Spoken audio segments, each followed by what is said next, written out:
Oke, aku bakal bahas soal ya bahasan soal GO dari buku-bukunya. Ini kita ngomongin bab volta dulu aja ya. Nih, bab volta dulu aja. Sepotong logam timah dicelupkan ke dalam larutan Pb12 1M dalam suhu 25 derajat Celcius. Berarti kondisi standar ya. Diketahui data E0 Pb-nya segini, Sn-nya segitu. Nah, ini pastikan dulu dia reaksinya reduksi. Datanya memang harus dipastikan dia reaksi reduksi. Pb12 ke Pb sudah reduksi, Sn12 ke Sn sudah reduksi, artinya kita sudah bisa melanjutkan step kita ya. Nah, kemudian ya kita cek lagi ini yang mengalami reduksi dan oksidasi siapa ya. Yang mengalami reduksi siapa, yang mengalami oksidasi siapa. Caranya bagaimana? Jangan lupa kalau E0 itu adalah potensial reduksi. Jadi yang E0 lebih besar akan lebih besar potensialnya untuk mengalami reduksi. Kita tinggal urutan aja pada garis bilangan. Yang lebih besar kan yang Pb ya, berarti Pb ada di sebelah kanan dan Sn adalah di sebelah kiri. Kemudian caranya kita tahu siapa yang reduksi, siapa yang oksidasi, ya udah tinggal dilihat aja. Semakin ke kanan E0 semakin besar, artinya dia akan lebih berpotensi mengalami reduksi. Udah gitu aja. Artinya Pb akan mengalami reduksi. Nah, pernyataan pertama terjadi reaksi redoks ya. Terjadi redoks. Ya benar ya kan, karena kan oh ya, sorry sebentar. Nah, ini kan kita menyelupkan Pb2 plus logam timah. Kalau logam timah itu kan logam timah itu kan secara implisit dia bilang kalau dia padat wujudnya ya.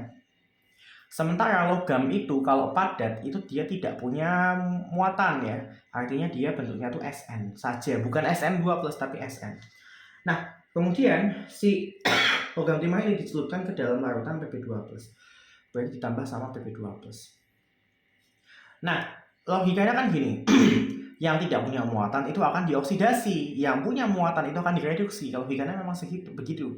Jadi Sn akan menjadi Sn2 plus atau berapa plus terserah, Pb2 plus akan menjadi Pb. Logika sederhananya begitu. Yang kelebihan muatan positif akan diturunin, yang tidak punya muatan positif akan dioksidasi, dinaikin.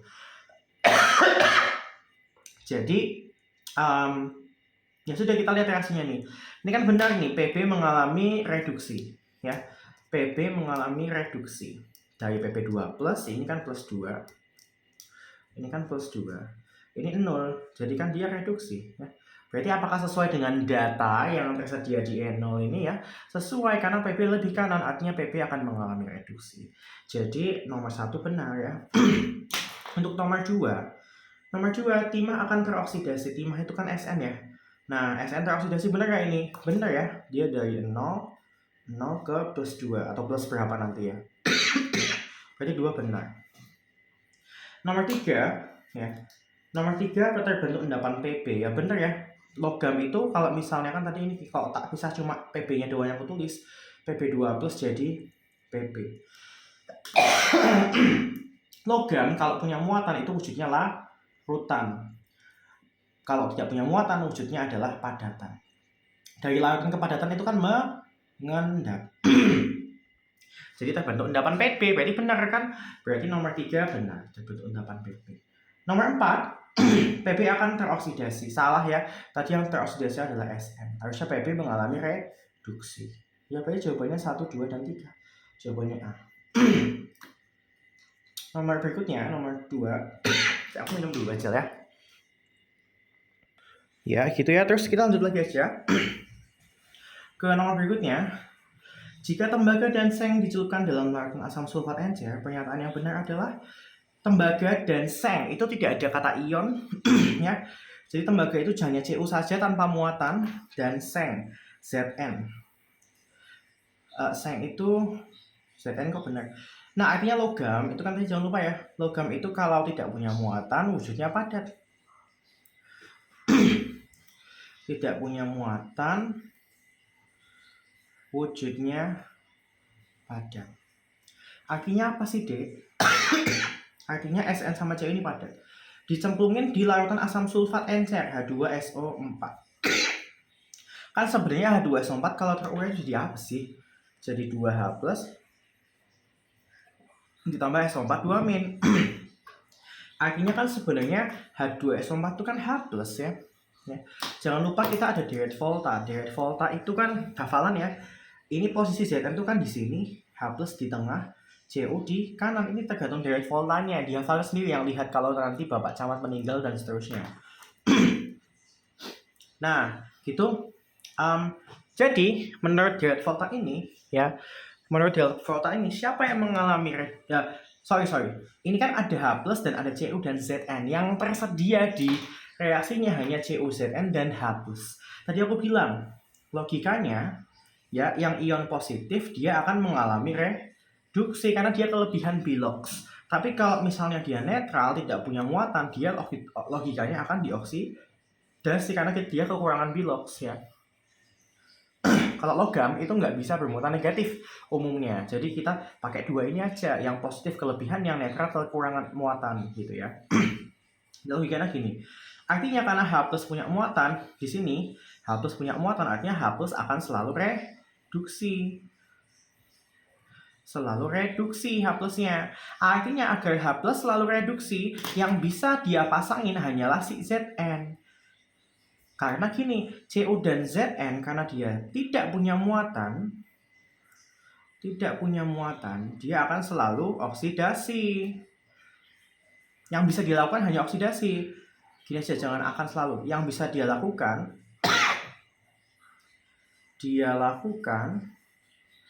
itu hanya oksidasi, nggak bisa reduksi karena dia udah mentok di nol, nggak bisa ion negatif kalau program itu ya biasanya. Jadi mereka harus oksidasi, H plus harus reduksi, ini harus oksidasi, ini harus reduksi. Nah kalau H plus reduksi kan berarti H plus harus di kanan, artinya kalau dia di kanan yang bisa mengalami reaksi dengan H plus hanya Zn, karena kalau Cu nanti H plusnya di kiri. Jadi yang bisa bereaksi di sini hanya si Zn, yang bisa bereaksi hanya Zn, dan H plusnya harus reduksi. Reaksi reduksi H plus kan H plus tambah elektron jadi H. Tapi H kan nggak bisa sendiri ya, berarti harus berdua, artinya harus dikali 2, artinya harus dikali 2. Jadi ini reaksinya. Kalau Zn mengalami oksidasi, Zn menjadi Zn, hafalannya 2 plus ya, tambah 2 elektron. Nah, terus gini, ini kan logam ini kan gas H2 ya. Logam itu kalau nggak punya muatan kan dia padat ya wujudnya. Kalau punya muatan wujudnya larutan. Berarti kalau padat ke larut kan dia namanya peristiwa larut kalau dari padat ke larutan. Nah artinya kita lihat dulu nih ya. Untuk yang opsi A ya, ini opsi A itu kan adalah tembaga larut dengan menimbulkan gas H2. Apakah tembaga bereaksi? Tadi Cu tidak ya, Cu nggak bereaksi. Berarti salah. Seng larut dan menimbulkan gas H2. Zn larut kan iya, menimbulkan gas H2 iya. Berarti jawabannya B. Tembaga dan seng larut tidak, karena tembaga tidak bereaksi ya. Tembaga dan seng tidak larut salah karena sengnya bereaksi nih, larut nih. Seng larut kemudian mengendap kembali tidak ya, itu aneh banget bolak-balik ya, tidak mungkin. Jadi ya sudah. Ya itu nomor 3, nomor 2 jawabannya B. Nomor 3. Logam A dapat mendesak logam B. Jangan lupa mendesak itu artinya apa? Mendesak itu artinya mereduksi. Artinya kalimat ini kalau kita rephrase ya, berarti A mendesak B. Itu artinya A mereduksi B. Artinya si B-nya mengalami reduksi, A-nya mengalami oksidasi. Ya. Terus habis itu apa? Ya udah, berarti kalau di dalam garis bilangan karena B reduksi berarti B lebih kanan dari A. Gitu ya. Terus logam C dapat mendesak logam B. C mendesak B artinya B reduksi ya. B reduksi, C oksidasi. Berarti kalau di iniin ya, pokoknya si C lebih kanan dari B. Nah, berarti sudah jadi kok urutannya. Jadi kalimat berikutnya nggak usah diperhatiin karena urutannya sudah jadi. Tapi kan ini kan sedangkan logam C tidak dapat mendesak logam A. Berarti kan logam C tidak dapat kalau C tidak dapat mendesak logam A, berarti C tidak dapat mereduksi A toh. Artinya kalau C tidak dapat mendesak A, artinya yang kan berarti kan C tidak dapat mereduksi A. Mereduksi A. Kalau ada kata-kata tidak, kita balik aja. Kalau tidak dapat mereduksi, berarti yang dapat dia lakukan kan mengoksidasi ya. Berarti C dapat, dibalik aja, mengoksidasi A. Artinya ini oksidasi A-nya, ini reduksi C-nya. Artinya A lebih kiri karena A oksidasi. Benar nggak A lebih kiri dari C? Benar. Berarti urutannya udah benar ya tadi ya. Terus yang pertanyaannya kan urutkan potensial reduksi dari makin negatif dari logam-logam tersebut. Makin negatif kan ini kan kalau semakin kanan kan E0 semakin besar ya. Berarti kalau makin negatif tuh dari besar ke kecil, berarti CBA. Ya, jawabannya CBA. CBA itu berarti E.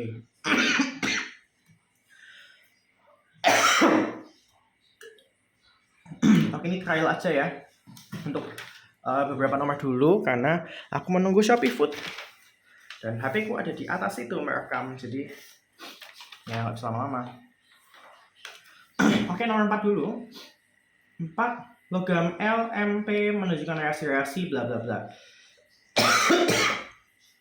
P tambah L2 plus dia tidak bereaksi. Nah, dari sini dulu. Kan tadi logikanya kalau logam punya muatan, dia harusnya direduksi. Kalau tidak punya muatan, harusnya dioksidasi. Artinya kalau dia tidak dapat bereaksi, padahal ini harusnya reduksi, ini harusnya oksidasi, kita balik saja. Ini harusnya tadi reduksi. Harusnya ya, tapi kan tidak dapat bereaksi, berarti ini oksidasi. P harusnya mengalami oksidasi karena dia nggak punya muatan, tapi nggak dapat bereaksi, berarti kita balik. Yang harusnya oksidasi, berarti dia reduksi. Artinya, karena P reduksi harusnya, berarti P lebih kanan dari L. Kemudian M tambah 2P plus menjadi M2 plus tambah 2P. Nah, ini kan bereaksi tuh, jadi kita tinggal lihat aja.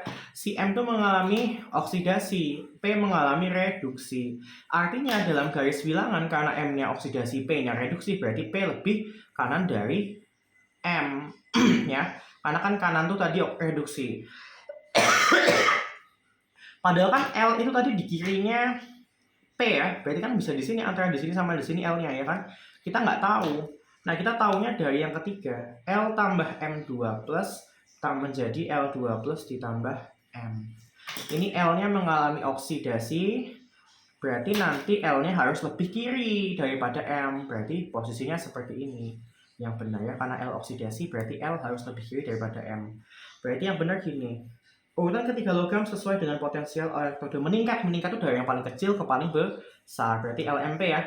Berarti jawabannya B. LMP. Yang berikutnya nomor 5. Ini sampai 5 dulu sih ya, maaf ya karena aku mau nunggu Shopee Food. Diketahui data E0 reduksi standar berikut. Jika kedua logam dipasangkan untuk membentukkan sel volta, ya ada Zn sama Cu. Hal-hal yang tidak tepat adalah kita susun E0-nya yang lebih kanan ini kan Cu 0,34, Zn 0,76 tapi negatif ya. Ini positif 0,34 itu Cu, ini negatif 0,76 itu Zn. Jika kedua logam tersebut dipasangkan untuk membentuk hal yang tepat adalah yang A ini elektroda Zn teroksidasi dan Cu tereduksi.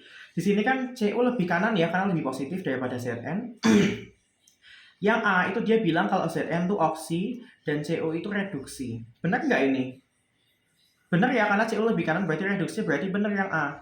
Yang B, dia ngomong kalau Zn itu anode dan Cu itu katode. Kalau kanan kan reduksi itu kan katode ya kan, anoks karet. Anoda oksidasi, katoda reduksi. Berarti benar juga ya. Yang C, nilai E0 sel itu kan tinggal E0 yang reduksi dikurangi E0 yang oksidasi. Berarti yang reduksi itu yang lebih besar, yang positif 0,34 dikurangi negatif 0,76. Berarti jadinya 1,1 volt ya. Berarti benar juga karena ini 1,1 volt. Notasi sel sigma ya, itu kan tinggal bahan oksidasi. Berarti Zn dioksidasi menjadi Zn2+. Terus reduksinya Cu2+ direduksi menjadi Cu. Ya, pasti ini apa yang dioksidasi jadi apa? apa yang direduksi menjadi apa. Jadi ini sudah benar sesuai dengan yang di sini soalnya benar ya. Yang E, elektron, dia bilang elektron bergerak dari Cu ke Zn. Salah ya, elektron itu bergerak dari, nah elektron itu kan dari yang oksidasi. Kenapa dari oksidasi? Karena oksidasi melepas elektron ya ke yang reduksi, karena reduksi menerima elektron. Kan kalau misalnya lempar tangkap ya, ini oksidasi melepas elektron ditangkap sama yang reduksi yang menerima. Lempar tangkap melepas elektron oksi ke reduksi. Kan arah gerakannya kan dari yang oksi melepas ke reduksi menerima. Berarti oksinya kan Zn ke reduksinya kan Cu2+. Itu ya arahnya dari Zn ke Cu. Harusnya E itu kebalik ya, harusnya dari Zn ke Cu. Ini Cu ke Zn. Jawaban yang tidak tepat, ini kan pertanyaan yang tidak tepat adalah E. Dah ya, bye.